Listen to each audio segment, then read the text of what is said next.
한평생 나가자던 뜨거운 맹세.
오늘 근데 예배당에서 이렇게 춤추면서 부르니까 마치 그 이미지가 그냥 막 떠오르는 것 같은데, 예수 그리스도가 십자가에 달려 죽으시고 나서 사실은 깃발만 나올 때였죠.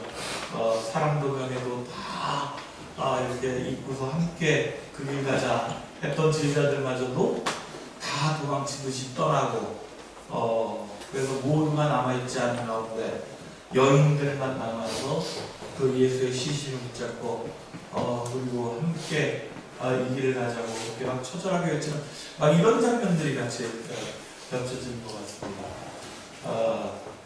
오늘 제가 불꽃의 노래 그렇게 제목을 적었는데, 그냥 들으면서 야, 불을 지르는 노래구나 이런 생각이 드네요. 그렇습니다. 오늘 5.18 광주 항쟁을 기억하며 우리가 그 가운데 오셨던 성령의 뜨거운 불이 오늘 그 역사의 기록을, 그 기억을 자꾸 잊고 살아가는 우리 세대들에게 다시금 물지르는 그런 기념 주일입니다. 오늘 본문의 말씀은 상당히 도발적이죠. 나는 세상에 불을 지르러 왔다 라고 이렇게 먼저 선언하시면서 당신의 오심을 하나로 딱 규정해서 선전포고하듯이 이렇게 말씀하고 계셔요. 뭐 세상으로 보면 요즘 세상에서 가장 먼저 이런 얘기 내가 불질르러 온 거야 이렇게 얘기하면 당장의 테러리스트로 그렇게 사람들의 우려와 공포로 그래서 그 사람을 어떻게든 잡아 넣으려고 하는 그런 옥죄임이 있겠죠. 예수님은 방화범입니다. 요즘식으로 얘기하면 분명 테러리스트 1급 수배자로 그렇게 낙인시킬 만한 그런 자기 존재를 이렇게 먼저 드러내고 오셨습니다. 평화를 주러 온 줄로 아냐? 착각하지 마라. 나는 오히려 분열을, 분쟁을, 너희들을 서로 갈등과 다툼으로 이끌려고 왔다. 이렇게 아주 구체적으로 당신의 존재를 알려주고 있다라는 거죠. 당황스럽습니다. 어쨌든 이것이 예전에도 한번 말씀드린 적이 있지만 주님의 이런 두발적인 선언들은 사실은 안정적이기를 바라는 교회 공동체 그리고 그 안에서 온전하게 평화와 위로와 쉼을 얻기를 바라는 그리스도인들에게는 상당히 껄끄러운 말씀들이다 라고 하는 거예요. 그래서 외면하고 싶은 말씀 중에 하나가 바로 이런 말씀이지 않을까 싶습니다. 더군다나 지금은 5월 가정의 달이잖아요. 5월 이 푸르른 날 그저 가족들을 생각하면서 늙으신 부모님들에게 꽃을 달아드리고 아이들을 생각하면서 손을 잡고 어디 놀이동산이라도 가고 싶은 이 아름다운 계절에 이게 웬 말입니까? 5 식구가 있으면 3사람이 2사람을 반대하고 2사람이 3사람을 반대해 갈라지게 할 거다. 아버지가 아들을 반대하고 아들이 아버지를 반대할 것이며 어머니가 딸을 반대하고 딸이 어머니를 반대할 것이며 시어머니가 며느리를 반대하고 며느리가 시어머니를 반대하여 갈라질 것이다. 뜨끔하신 분들 있죠? 지금 이런 가정들 있잖아요, 실제. 지금 부모님하고 의견차가 나가지고 막 서로 안 보고 막 이러는 분들도 혹시 계실지 모르겠어요. 며느리와 시어머니 사이에 이런 갈등이야 뭐 이 정도는 언제나 있어 왔던 거니까 그래 그 정도는 뭐 참을 수 있어 라고 하지만 믿었던 자식들이 나에게 대드는 것을 상상만 해도 참 이건 화가 나는 일입니다. 근데 이런 말씀을 아무리 현실적으로 이런 것이 일어나고 있다 하더라도 예수 그리스도께서 바로 이런 분열을 조장하러 오셨다라고 하니 이것은 얼마나 참 이게 어처구니없는 그런 일일까 싶습니다. 사실 우리나라 이 한반도에 예수 그리스도라고 하는 이름이 들어왔던 부활말 시절 하여튼 선교사들에 의해서 서양 종교인 이 종교가 들어왔을 때 바로 진짜 우리 이 한반도는 불을 질러보는 것처럼 정말 그렇게 모두가 화들짝 놀랐습니다. 안 그래도 유교 전통에 의해서 그래서 가족주의라고 하는 것이 굳건하게 박혀 있었고 산자들만의 관계가 아니라 돌아가신 분들, 죽은 자들은 사실은 더더욱 존귀하게 모셔야 되는 그런 전통이 있는 이 한반도 땅에 이런 애미애비도 몰라보게 이런 식의 문구로 불을 싸질러 놨으니 이 나라가 온통 뒤집어질 수밖에 없는 거죠. 한편 이해가 가는 일입니다. 그런 일들 가운데 속에 그래도 이 주님의 말씀을 지키고자 목숨을 걸고 아니 자기의 목이 실제로 댕강하고 떨어짐에도 불구하고 주님의 이 말씀을 지키려고 했던 그런 사람들의 역사가 우리 한국에서의 기독교의 유인 역사입니다. 이것이 아주 분명한 우리들의 현실이다 라고 하는 것을 놓고 우리는 이 말씀을 따져보아야 해요. 2가지로 볼 수 있습니다. 이 말씀엔 주님께서 우리에게 전해주고자 하는 2가지의 의미가 담겨있다 이런 겁니다. 첫 번째, 나는 너희에게 평화를 주러 온 것이 아니다 라는 주님의 말씀입니다. 이 말씀은 진짜 평화와 가짜 평화라고 하는 2가지의 것이 존재한다라는 것을 전제로 놓지 않고 이해하기 어려운 말씀이에요. 아니 평화라는 게 과연 무엇일까? 라고 우리 스스로를 돌아보게 만드는 주님의 도전적인 말씀이다. 이런 겁니다. 여러분들 평화 어떤 걸까요? 앞에서 제가 말씀드린 것처럼 5월 가정의 달 하면 어떤 것부터 먼저 떠오르십니까? 우리 가족이잖아요. 같이 그 아이들의 손을 잡고 부모님들을 잘 모시고 그래서 효를 다하면서 그래서 가족들이 오손도손 모여 사는 것들 이런 것들이 평화이잖아요. 그런데 그런 평화 때문에 그 안에 감추어져 있는 내부적 갈등이나 이런 서로 간의 다툼 이런 것들이 묻혀서는 그 평화를 온전한 평화다라고 얘기할 수 없습니다. 내 이웃들, 내 가정이 누리는 행복을 위해서 누군가의 행복이 멈춰지거나 제한받는다면 그것은 내 가족의 온전한 평화가 되어질 수 없는 거예요. 예수님이 말씀하셨던 이 시대의 평화는 우린 분명히 알겠습니다. 팍스 로마나라고 하는 로마의 평화라고 하는 것을 목표로 하고 있어요. 강력한 힘에 의한 억제되어진 평화입니다. 그래서 그 안에 어떤 끽소리도 내지 못하고 불만도 얘기하지 않기 때문에 드러나는 갈등이 있을 수가 없습니다. 저마다의 주장이 아니라 오로지 위로부터 획일적으로 선포되어져 있는 체제에 순응하는 평화. 그래서 다툼도 갈등도 분열도 없는 소요가 일어날 수 없는 강력한 힘에 의해서 지배되어지는 평화가 예수 그리스도 당시에 사람들에게 이렇게 모든 기운을 억누르고 있었다라는 겁니다. 그런 거짓된 평화 속에 종교 권력도 함께 손을 잡았습니다.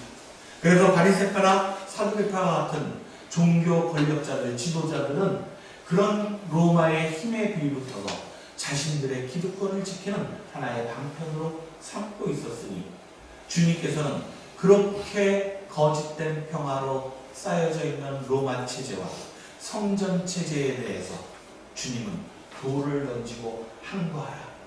그렇게 불을 지르러 오셨다는 말씀입니다. 우리가 사는 시대에도 그런 거 아니겠습니까? 우리가 지금 북한에서도 또 왜 미사일을 왜 또 쐈는지 모르겠어요. 유엔 보고서에 따르면 얼마 전에 나온 거죠. 한 10여 년 만에 최악의 식량 부족 사태가 지금 벌어지고 있다. 북한에서는 1000만 이상이 지금 조만간에 기아 상태로 들어갈 위험에 처해 있다. 이렇게 얘기를 합니다. 그래서 우리 종교계나 시민사회에서 지금 인도적 지원을 어떻게 할 수 있을까? 이런 고민들을 하고 있습니다. 어떻게든 우리가 지금 대북 제재 때문에 아무것도 못 준다면 국제사회의 다른 루트를 통해서라도 식량을 보내야 되겠다. 이런 운동들을 지금 벌이고 있어요. 마침 문재인 대통령도 인도적 지원, 식량 지원을 해야 되는 거 아니냐? 라고 그렇게 이야기하고 있는 와중에 또 미사일이 쾅 하고 발사됐습니다. 그것 때문에 물 건너가는 나비가 이런 조바심이 또 나기도 합니다. 그런데 가만 보십시오. 우리가 이런 무기로 지금 남과 북의 체제가 유지되어지는 시대를 그 시기를 겪어온 것이 얼마나 많은 시간들을 이렇게 이어져 왔습니까? 우리가 이루자고 하는 평화는 사실은 무기와 핵폭탄이라고 하는 막 이런 것들로 겁박되어져서 체제가 유지되어져 온 그런 거짓된 평화가 아닙니다. 미국이 세계의 가장 강대국이라고 하면서 자신들만의 정의를 앞세워서 내세우고 있는 그런 세계 정세의 틀거리 속에 남과 북이 꼼짝도 못하고 있는 이 암울한 현실을 어떻게든 평화로 이끌어내기 위해서 참된 평화를 이루기 위해서 그래서 우리는 들고 일어나자 라고 그렇게 외치는 것이 바로 우리들의 평화 운동이 되어야 한다 라고 하는 거죠. 이것이 주님께서 이 세상에 권력과 힘으로 지배되어지는 강력하게 억누르고 있는 거짓 평화를 깨뜨리기 위해 나는 불을 지르러 왔다 라고 하는 그런 말씀이다 라는 겁니다. 두 번째입니다. 두 번째 주님께서는 이 말씀을 하시면서 가장 중요하게 비유로 들고 있는 것이 가정의 해체다라고 하는 거예요. 다시 한번 읽지 않아도 여러분들, 우리가 가장 기초 단위로 세상에 태어나서 가장 먼저 만나는 사람들, 가장 먼저 관계 있는 사람들, 그래서 가장 끈끈하게 이 세상을 살아갈 버팀목이 되어주는 그 관계 공동체, 그 가족이 해체되어질 것이다 라고 하는 것을 왜 구태여 가장 예민한 이 관계 공동체를 깨트리는 것으로 예를 들고 있을까라고 하는 겁니다. 그것은 바로 이 누가복음이나 마태복음 모든 것들이 다 종말론적 관점에서 쓰여지고 있다라고 하는 것을 우리가 이해하고 읽어봐야 한다는 것입니다. 유대인들에게 불이라고 하는 것은 언제나 심판의 상징적인 언어이지요. 종말이 다가왔다라고 되어지는 종말, 그래서 하나님의 심판이라고 하는 것은 불을 통해서 이루어진다라는 그것을 얘기하고 있어요. 우리가 잘 아는 것처럼 메시아 왕국이나 샬롬의 세상 이런 것들이 도래할 때 그 이전에 반드시 알곡과 가라지가 갈라지는 이런 심판이 있을 것이다, 이런 얘기들을 우리 성서는 누누이 강조하고 있지 않습니까? 그 심판의 도구가 되어진 것이 바로 불이요 칼입니다. 같은 본문, 같은 내용들을 우리는 누가복음이 아니라 마태복음에서도 찾을 수 있거든요. 마태복음 10장에서는 내가 세상에 칼을 주러 왔다 이렇게 얘기하고 있어요. 평화를 주러 온 줄 아느냐? 아니다. 나는 세상에 칼을 주러 왔다. 그러니까 불이나 칼이라고 하는 단어는 바로 이런 묵시문학적 사고 속에 종말론에 서로 자신들의 세계관을 가지고 있는 유대인들에게 있어서 가장 중요한 심판의 도구였다라고 하는 겁니다. 주전 8세기 예언자였던 미가 선지자가 닥쳐올 심판날의 재난을 이렇게 표현합니다. 미가 7장에 나온 말씀인데요. 이 시대에는 아들이 아버지를 경멸하고 딸이 어머니에게 대들고 며느리가 시어머니와 다툰다. 사람의 원수가 곧 자기 집안 사람일 것이다. 아하, 예수님께서 그냥 하셨던 말씀이 아니구나. 아시겠죠? 구약시대에 이미 미가라고 하는 예언자를 통해서, 아니 비슷비슷하게 모든 예언자들, 하나님이 보내신 그런 하나님의 사람들에 의해서 이 세상의 종말이 다가오는데 그 종말의 징조는 가장 처음 시작되었던 중요한 너의 관계 공동체, 그 가족의 분열로부터 시작되어질 거야. 이렇게 얘기하고 있다는 거예요. 이 말씀은 뭐냐? 역설적으로 보면, 그러니 이 종말의 때 너희들이 가라지가 아니라 알곡으로 남아있으려면, 하나님 나라의 참 주인된 사람들로 살아가려면 그 가족 공동체부터 다시는 살펴보고 다시 회복시킬 수 있는 그곳에서부터 하나님 나라의 소망을 찾아야 돼. 바로 이 말씀이다 라고 하는 겁니다. 가족의 해체를 얘기하는 것이 아니라 가족의 온전한 회복과 복원을 얘기하는 겁니다. 하나님의 뜻이 진정으로 깃들어 있는 그런 가족의 새로워지는 관계들, 이런 것들을 너희들이 다시금 생각해라라는 겁니다. 우리는 이 가족이라고 하는 것으로부터 이 세상을 살아가는 모든 힘을 얻기도 하지만, 때로는 세상을 살아갈 때 이 가족 관계가 나에게서 가장 큰 아픔이요 상처가 되어지기도 합니다. 그런데 이 가족 관계로부터 온전하게 내가 서지 않는 한, 사실은 이 가족 관계에 얽혀져 있는 수많은 혈연의 끈을 그 속에서 우리는 성숙되어진 사람으로 살아갈 수 없다는 거예요. 이현주 목사님은 이렇게 표현을 합니다. 탯줄을 잘라야 아기가 산다. 그렇듯이 우리가 이 땅 위에서 하나님의 성가족이 되기 위해서는 내 혈육의 관계를 끊어낼 수 있어야 한다. 무슨 말씀인지 아시겠어요? 엄마의 뱃속에서 잉태되어져서 그 탯줄을 통해 그래서 엄마의 영양분을 담뿍 담아들이면서 생명을 유지하고 있었던 이 아기는 온전히 엄마와 그 아기의 생명관계가 이어져 있는 거죠. 하지만 이제 엄마의 품에서 밖으로 나왔습니다. 이제는 엄마와의 관계에서 홀로 된 존재로 살아가야 되는 그런 존재가 되어졌어요.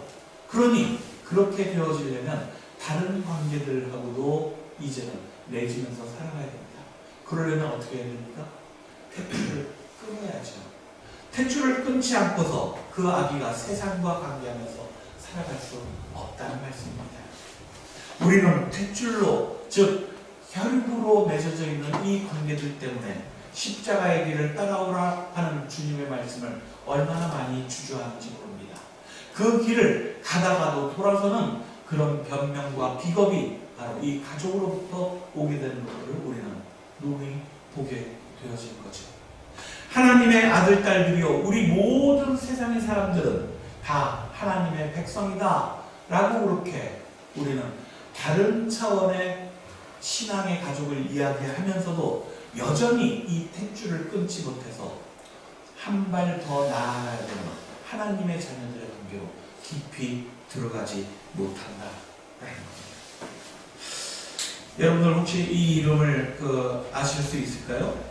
배은신, 유경근, 박정희 이런 거 들으시면 아시겠어요? 이철우, 이소선 이런 정도는 아시겠죠?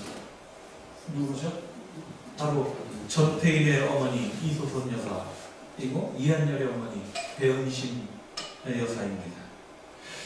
세월호의 대책위원장을 맡았던 유경근, 박종철의 아버지 박정기, 이철우 목사님은 지금 5.18 기념재단 기념사업회 이사장인데 바로 이 항쟁 때 자신의 자식을 잃었던 분입니다. 그 자신의 자식을 역사에 암울했던 시절에 이 땅에 핏부림으로 그렇게 잃었던 분들, 부모들입니다. 이분들이 개인의 아픔으로 자신의 자식이 죽었던 것을 끌어안았다라고 하면 그것은 개인의 희생이요, 개인의 큰 슬픔으로 끝났을 수밖에 없을 겁니다. 하지만 이분들은 그러지 않았습니다. 자신의 혈육으로서의 아들을 잃었지만 이 땅이 모든 자식들을 자신의 또 다른 아들, 딸로 삼고 그 아들, 딸들의 생명을 지키기 위해 자신이 걸어가야 될 십자가의 길을 찾았던 분들이다 라는 거예요. 노동자였던 아들을 잃었지만 노동자의 어머니가 되어서 그래서 모든 노동자들의 그런 삶을 위해서 자신의 남은 모든 생애를 쏟아부었던 그런 분들이 계시다라고 하는 거죠. 마찬가지입니다. 그렇게 그분들이 자신들의 혈육의 아들, 딸 관계를 넘어서서 모든 이 세상의 아들, 딸들과 새롭게 관계 맺어 가는 것처럼 자식들 또한 그런 관계들을 맺어 갈 수 있도록 우리가 마음을 가져야 된다라고 하는 거죠. 오늘 주보에 광고로 냈습니다. 다음 주 금요일이 5월 17일 우리 선의를 떠나보낸 지 1년 되는 날입니다. 양평에 가서 일주기 기도회를 우리가 가지려고 하는데요. 조성민 집사님, 이호정 집사님, 애도하는 기간, 제가 얘기 들은 노무현 대통령도 10주기가 되어지죠. 오늘 라디오 이렇게 옆에서 슬쩍 듣다 보니까 유시민 선생님이 그런 얘기 하더라고요. 애도하는 기간이라고는 따로 있는 것이 아니라 우리들이 알 수 없는, 어쩔 수 없는 가슴에서 이렇게 북받쳐 오르는 것이 남아있다면 그건 여전히 10년이 지나도 애도하는 기간이다. 이런 얘기를 하더라고요. 그렇죠. 그거야 어떻게 하겠습니까? 1년이 지났다고, 10년이 지났다고, 또는 39년이 지났다고, 앞으로 50년, 100년이 지났다고 해도 우리 마음속에서 뭉클뭉클 올라오는 이 애도의 마음들은 그것은 우리가 재단할 수 있는 게 아닌 줄 압니다. 하지만 그 애도를 넘어서서 이제 혈육의 관계를 넘어서는 또 다른 관계로 우리 하나님께서 우리를 부르고 있다는 이 사실을 잊으면 안 된다고 하는 거죠. 오늘 마태복음과 누가복음에서 나오는 이 가족의 해체라고 하는 말씀은 또 다른 관계로 우리를 부르시는 말씀과 다르지 않습니다. 주님은 옛세계를 불사르는 그런 심판의 불로 오셨습니다. 거짓과 위선과 그리고 우리들의 비겁을 다 불태우고 새로운 그런 이 세상의 모든 하나님의 아들, 딸들로의 관계로 우리를 만드시기 위해서 자신 스스로가 불꽃이 되어주셨던 분이다 라고 하는 거예요. 우리는 그 주님을 따라서 그 불꽃으로 우리도 살아가겠다 다짐한 사람들이라고 하는 것이죠. 80년대 안치환이라고 하는 걸출한 민중가요 가수가 불렀던 노래 가운데 햇살이라고 하는 노래가 있어요. 원래 이 신경민 시인의 시입니다. 제가 한번 마지막으로 읽어드리죠. 너는 햇살이었다. 산다는 일 고달프고 답답해도 내가 있는 곳 찬란하게 빛나고 내가 가는 길 환히 밝았다. 너는 불꽃이었다. 갈수록 어두운 세월 쓰러지려는 불길에 새불을 부르고 언덕에 온 고을에 불을 질렀다. 너는 바람이었다. 거센 꽃바람이었다. 꽃바람 타고 오는 아우성이었다. 아우성 속에 햇살 불꽃이었다. 너는 바람, 불꽃, 햇살, 우리들 얻은 삶에 빛 던지고 쓰러지려는 불길에 새를 부르는 불꽃이다. 바람이다. 아우성이다. 이렇게 불을 지르러 수많은 사람들이 마음에 각오에 각오를 더하고 두려움을 넘어서는 자신의 비겁을 넘어서는 그런 결단으로 그 길을 걸어가며 함께 좀 힘을 내보려고 노래를 불렀습니다.